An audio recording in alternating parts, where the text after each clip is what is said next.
Speak his name, and he shall live. Whoa! Did someone say EGYPTONERD? I'm back! Hi there folks, it's great to see you again. For the past couple of years I've been wandering the duat, by which I mean writing my PhD, but now I have emerged and only slightly singed. This is a trying time for lots of us. We're physically isolated from each other, and it's natural to feel anxious about our own well-being and that of our loved ones. So I decided to lend a hand, in a manner purely for educational and entertainment purposes, of course. Are you looking for something to bolster the expert medical advice to wash your hands and maintain social distance? Shopping around for a new skill to pick up in isolation? Were you intrigued in Harry Potter and the Prisoner of Azkaban when Hermione said that the Egyptian wizards were fascinating, but then gave no details as to why that is? Well, you've come to the right place, because today we're going to be learning all about ancient Egyptian magic, and even having a go at our own little anti-corona spell. So I hope you're ready, Griffin Slither Ravenpuffs, because class is about to begin. Lesson 1. Theory. We have various sources for studying ancient Egyptian magic, ranging from textual material to visual representations and archaeological data. Spells are recorded in magical and medical papyri, as well as in funerary compositions like the Book of the Dead, and in texts that record temple ritual. Now this brings us to our first important theoretical point. To many contemporary communities, especially those that practice the Abrahamic faiths, magic and religion can be thought of as being separate or even running as counter to each other. To the Egyptians, however, they were part of the same thing. For some of us today, this might seem like a weird idea, but to the Egyptians, magic wasn't some occult force that subverted the divine will. It's an inherent part of the universe and played an important role in its creation. One of the most commonly used words for magic in the Egyptian language is Heka or Hekau. Heka is a force or a quality, but can also be personified as a god, much like the word Ma'at can refer to the concept of order, balance, truth, etc., and can also refer to a goddess of the same name who is an embodiment of those things. In spell 261 of the Middle Kingdom coffin texts, Heka, as both a force and a deity, is described as the power that animates the divine utterance of the creator god. You could say that to the Egyptians, Heka is the aspect of the creator that takes "let there be light" and makes it happen. Since Heka was part of how the world was made, it's inherent in the world and moreover is accessible to humans. A Middle Kingdom wisdom text called the Instruction of Meri Kare says that magic was given to humanity as a weapon to ward off what may happen. And so magic was used by the Egyptians for a range of things, from protecting against dangerous animals, to subduing malevolent spirits, to even forcing someone to fall in love with you. If that last one sounds iffy, then it probably should. Magic could also be used for dubious, even malicious purposes, and this is something the Egyptians themselves were very aware of. Some medical texts contain advice for removing Heka from the body, showing that unwanted magical influence could be thought of like an illness. So how does Egyptian magic work? According to Egyptologist Robert Rittner, Heka has a threefold nature. It's both a cosmic force and a tangible quality that can be present in a place, person, or thing. But it's also an activity to be performed and a set of words to be recited. For the best chance of success, the magic you're working should incorporate all three elements: substance, action, and language. But what words should you use? Accio won't cut it here, I'm afraid. Not in the least, because that's based on Latin. Egyptian spells are not dissimilar to hymns, and in many ways the distinction, if there is one, is more to do with the context of use rather than their content. Spells therefore tend to invoke different gods and goddesses. Now this can take the form of a request for help, or the spellcaster can refer to themselves as literally being that deity. In the context of the spell, you have effectively become that god or goddess, or at least taken on their role. Then you can direct their power to your desired ends. Drawing on divine power in this way can almost have a legalistic feel, as some spells are preceded by a short mythological story that we call a mythic precedent. The narrative will usually describe some episode or escapade from mythology that in some way echoes the intended effect of the spell, and this serves as a precedent that the magic can draw upon. The logic goes that if it happened then, it can happen now, and through the spell you are able to tap into that mythological moment and participate in it. A final yet important feature of Egyptian magical language is wordplay. Things like puns and homophones are used in magical texts to create connections between different phenomena, because to the Egyptians, language wasn't just a verbal or written representation of something, it had the power to actually create. In certain contexts, words and images had a very tangible power. To write something or to depict it was kind of to make it real.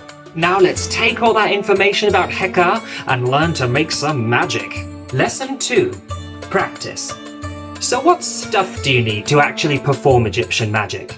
The materials used in magical practice range from organic ingredients to amulets, figurines, and implements like wands and staffs. We're going to go through a few of these now, as well as some of the more common techniques that you may encounter in your budding career as a magical practitioner. You may want to get your spell started by sprinkling some pure sand on the floor of the ritual space. This was done in the foundation trenches of new temples, but also along processional routes and on surfaces that ritual equipment would be set down on. This action purifies the space and creates a separation from the profane world. Moving on from this point, there are various techniques available to you. It all depends on the kind of spell that you're trying to cast. Figurines and images have great magical potential, particularly to control or subdue. A common piece of imagery in both 2- and 3-dimensional art is the motif of bound foreign captives. You see them everywhere, from the facades of temples, all the way down to the handles of walking sticks, on footstools, even on the soles of sandals. In producing these images, and by grasping them or treading on them, Egypt's enemies were magically subdued and dominated. Now this really comes into its own with what we call execration rituals.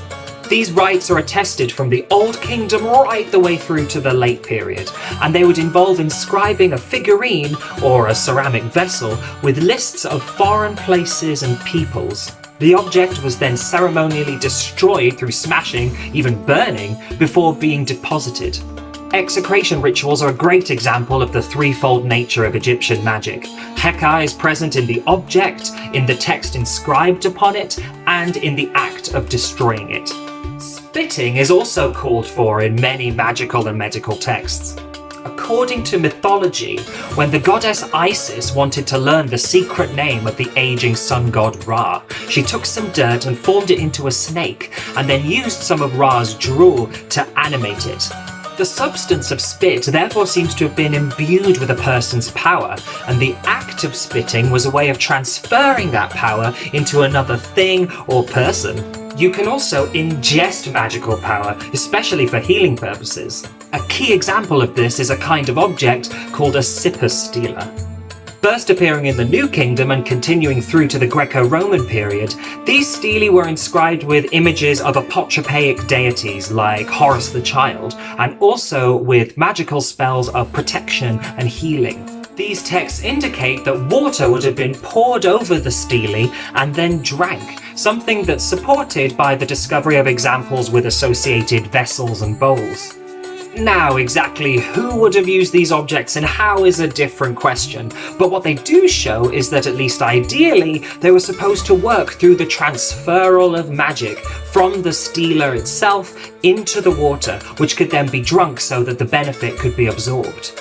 Again, this is magic as substance, words, and action. And don't underestimate the power of a good gesture. Some gestures seem to have been imbued with magical power. For example, pointing with the thumb and index finger when casting spells of protection. Certainly if you're casting a spell on a cow. But whether you're pointing or smashing or spitting or swallowing, you've got to know what you're doing. So, who were Egyptian magicians and where did they learn their craft? It seems likely that magical practice of varying levels was quite widespread, especially if you take into account wearing amulets and stuff like that. But if you're talking about the pros, the specialists, then you've got to look to the priesthood. We've already seen that magical and religious ritual interrelate, and that's because they're pretty much the same thing, often carried out by the same people.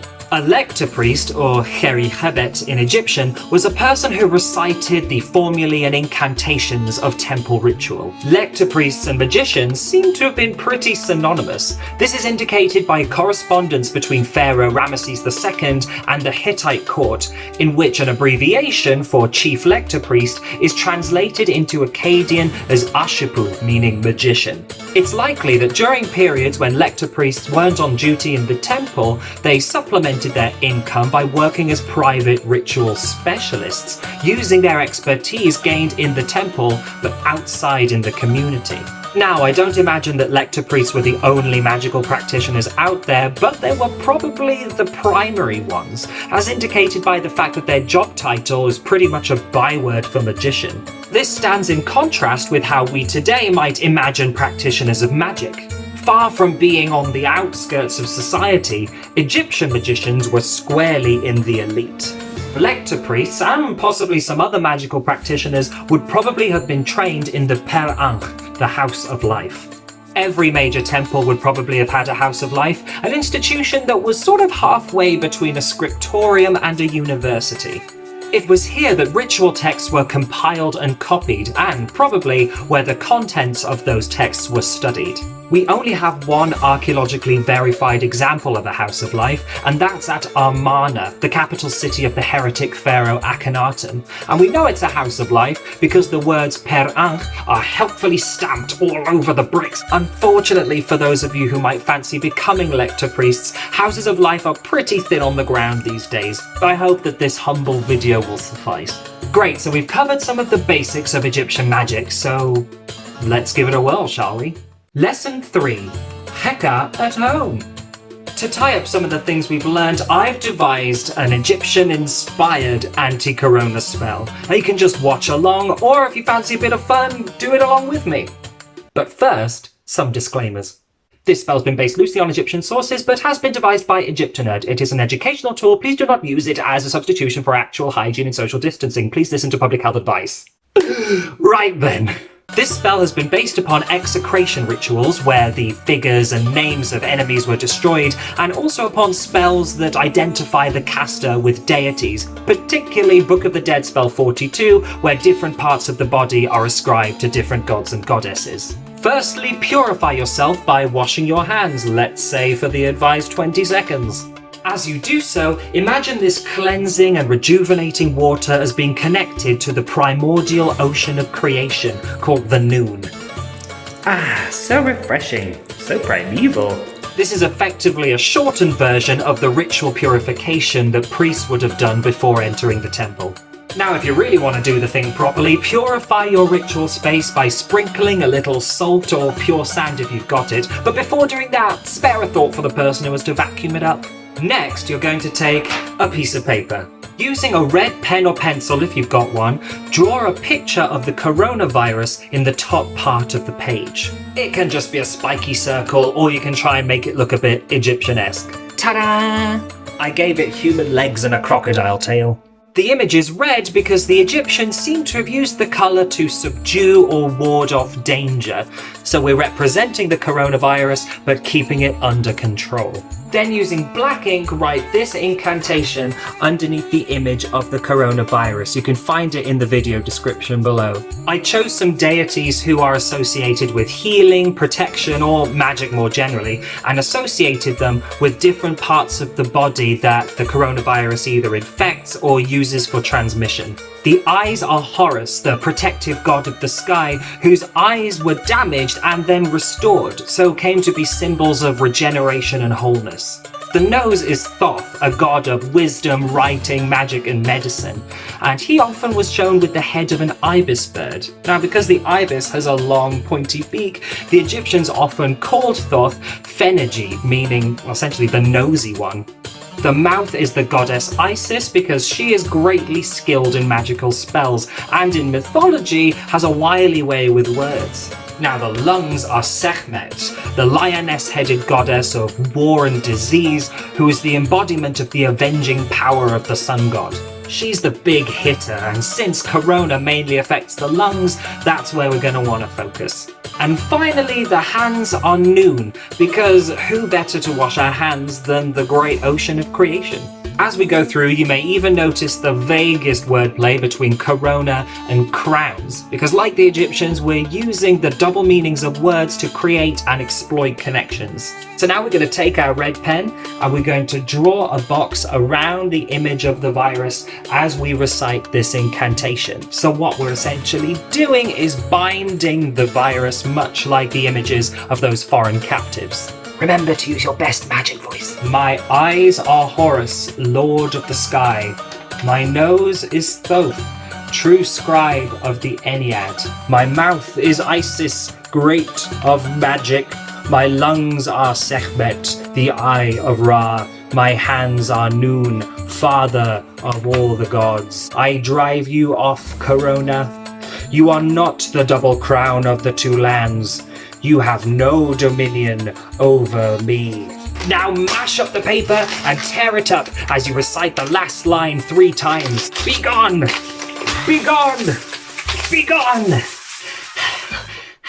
Whew, that last bit is because lots of spells instruct you to repeat them a number of times, but who's got the time for that? Now simply deposit the remnants of our enemy, maybe under your doormat, or else in the bin. And there you have it! You've learned about the theory and methods of ancient Egyptian magic and even had a little go at it yourself. Hopefully now you can see why Hermione thought the Egyptian wizards were so fascinating. Thank you so much for joining me. Remember to like, subscribe, share, the whole caboodle, but most importantly, take care of yourselves. See you soon.